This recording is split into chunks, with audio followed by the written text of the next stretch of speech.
When I was a student at school, I different students, and I felt enthusiastic about learning a very different languages.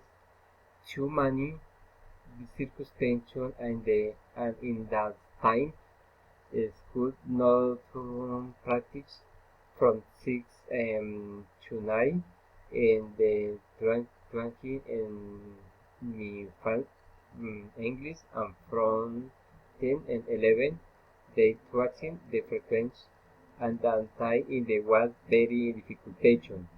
To continue with my studying, it has been a long time to continue my studying.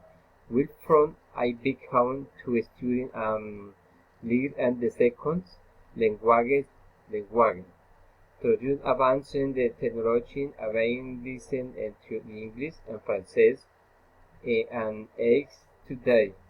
I'm learning the second language in English with a single objective of learning and learning in typing able to teach and classroom and transmission what I have learned. I work like into many more to become a program, but there is too much work to will continue in my studying, learning and being an English the teacher is colleague to move and becomes professional.